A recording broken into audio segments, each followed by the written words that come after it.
Hello students, welcome to modern class 2020। और बच्चों, ये हमारा रिपोर्ट राइटिंग का पार्ट 2 है। पार्ट 1 देखने के लिए आप मेरे चैनल पे जाके उसको देख सकते हैं। अब हम बात करेंगे रिपोर्ट राइटिंग के फॉर्मेट के बारे में। पार्ट 1 में मैंने उसके मार्किंग स्कीम के बारे में बताया है और उसके कुछ फीचर्स भी बताए हैं। अब इस पार्ट में हम देखेंगे इसका फॉर्मेट। तो बच्चों, ये जो रिपोर्ट राइटिंग है, इसका वर्ड लिमिट 150 टू 200 वर्ड्स का होता है। आपको इस चीज़ को ध्यान में रख कर के रिपोर्ट राइटिंग लिखनी होगी, क्योंकि इस वर्ड से ज़्यादा आपका राइटिंग नहीं होना चाहिए, इससे ज़्यादा एक्सीड नहीं करना चाहिए, इधर आपके मार्क्स कटने के चांसेस बढ़ जाते हैं। ठीक है, तो अब हम देखेंगे कि हम जो इसका ये करेंगे, स्टार्टिंग हम कैसे करेंगे। इसका हम एक हेडिंग देंगे जो कि आई कैचिंग होना चाहिए। वैसे तो आपके क्वेश्चन में हेडिंग दिया होता है, जो टॉपिक है वो दिया होता है, बट इन केस अगर नहीं दिया है तो आपको उसका वो पढ़ कर के, क्वेश्चन पढ़ के एक आई कैचिंग टाइटल वहाँ पे डालना होगा और उसके नीचे आपको राइटर्स नेम मेंशन करना होगा। तो अगर आपको राइटर नेम अगर उसमें क्वेश्चन में दिया हुआ है तो अच्छी बात है, और अगर नहीं दिया है तो आप अपने मन से कोई भी नेम वहाँ पे मेंशन कर सकते हैं। Okay, now let's see paragraph. अब हम इसमें बच्चों मैंने इसमें 4 पार्ट्स में डिवाइड किया हुआ है। आप भी अगर वैसे ही डिवाइड करके लिखेंगे तो और ज़्यादा अच्छा होगा। इन फर्स्ट पैराग्राफ हमको इंट्रोडक्शन देना होता है। ठीक है, तो उसका इंट्रोडक्शन लिखने से पहले आप वहाँ पे डे, डेट और प्लेस का नाम लिखेंगे।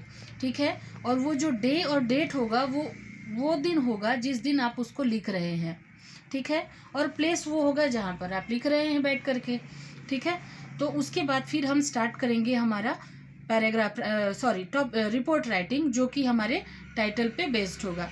ठीक है, अब उसमें हमको क्या लिखना है, उसमें हमको लिखना है डिटेल अबाउट द इवेंट। ठीक है, अब उसमें डिटेल कैसा होगा, जैसे कि उसमें आपके व्हाट का आंसर होगा, वेयर का आंसर होगा, व्हेन का आंसर होगा। दैट मीन्स आप उसको कैसे स्टार्ट कर सकते हैं, जैसे कि मैंने यहाँ पे एग्जाम्पल भी दिया हुआ है कि दिस डे वॉज। ठीक है, अब जैसे कि मैंने अपने फर्स्ट पार्ट में बताया था कि रिपोर्ट राइटिंग आप जब भी लिखेंगे तो पास्ट फॉर्म में ही आपको लिखना है। तो जो भी आपका जो टॉपिक होगा उस डे में, मान लीजिए एनुअल डे के बारे में है, तो आप लिखेंगे कि annual day was organised on.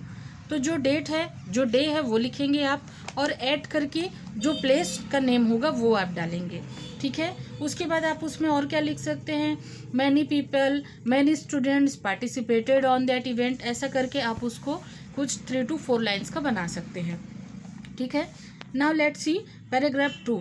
Paragraph 2 में हमको क्या लिखना चाहिए, तो बच्चों इसमें हमको एक ब्रीफ डिटेल देना होता है उस प्लेस के बारे में, या उसका एक रीज़न जैसे होता है, उस इवेंट का कोई रीज़न है। मान लीजिए कि कोई एक ऐसा टॉपिक है जो कि एक्सीडेंट के बारे में है, तो आप एक्सीडेंट का आप वहाँ पे कॉज दे सकते हैं, रीज़न दे सकते हैं कि वो एक्सीडेंट क्यों हुआ था।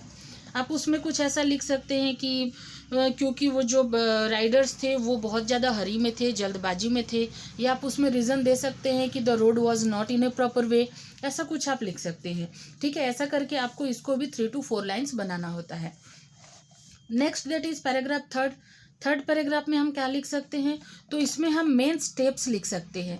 ठीक है, या एक्टिविटीज़, या people involve like chief guest etcetera. अब ये क्या है बच्चों, देखो ये सब कुछ जो है ना आपके टॉपिक पे डिपेंड करता है। जैसे मैंने आपको बताया कि कोई एक एक्सीडेंट के बारे में आपको रिपोर्ट लिखनी है, तो आप उसमें क्या लिख सकते हैं, मेन स्टेप्स लिख सकते हैं, कि वहाँ पे आप एक प्रिकॉशन लिख सकते हैं कि उनको कुछ इस तरीके से ड्राइव करनी चाहिए थी, या स्लो ड्राइव करनी चाहिए थी, कुछ ऐसा आप लिख सकते हैं। ठीक है, या आप उस प्लेस के बारे में कुछ थोड़ा सा एक वहाँ पे एक ब्रीफ डिटेल लिख सकते हैं। ठीक है, इस टाइप से आप बना सकते हैं। अब people involve like chief guest, ये चीफ गेस्ट किसके बारे में बोला जा रहा है बच्चों, देखो जब हम किसी एनुअल फंक्शन के बारे में लिख रहे हैं या किसी चीज़ के इनॉग्रेशन के बारे में लिख रहे हैं, तो वहाँ पे ऑब्वियस सी बात है चीफ गेस्ट तो आते ही हैं। तो हम चीफ गेस्ट का नाम लिख सकते हैं, वो इस तरीके से आए, उनका इस तरीके से वेलकम किया गया, हम ऐसा करके उसको 3 to 4 लाइन का बना सकते हैं। Next that is paragraph 4। Paragraph 4 में बच्चों आपको कंक्लूजन लिखना होता है। दैट मीन्स आपके रिपोर्ट राइटिंग को आपको कंक्लूड करना रहता है। ठीक है, तो जब आप कंक्लूजन लिखें तो आपको उसमें पीपल के रिएक्शन, जजेस के रिएक्शन या स्टेटमेंट्स ऐसा कुछ डालना होता है। अब मान लीजिए कि आप एक रिपोर्ट राइटिंग लिख रहे हैं जो आपके स्कूल में एनुअल डे फंक्शन हुआ है या कोई स्पोर्ट्स डे फंक्शन हुआ है, ठीक है, तो आप उसमें लिख सकते हैं कि जजेस के कैसे रिएक्शन थे, जजेस ने क्या कहा, ठीक है। या कोई एक स्टेटमेंट भी आप एक अच्छा सा स्टेटमेंट आप लिख सकते हो, कोई एक प्रोवर्ब यूज़ कर सकते हैं आप टॉपिक से रिलेटेड, ठीक है बच्चों। तो इस तरीके से आप अपने रिपोर्ट राइटिंग को बहुत ही खूबसूरती से लिख सकते हैं जिससे कि आपके मार्क्स अच्छे आ जाएंगे।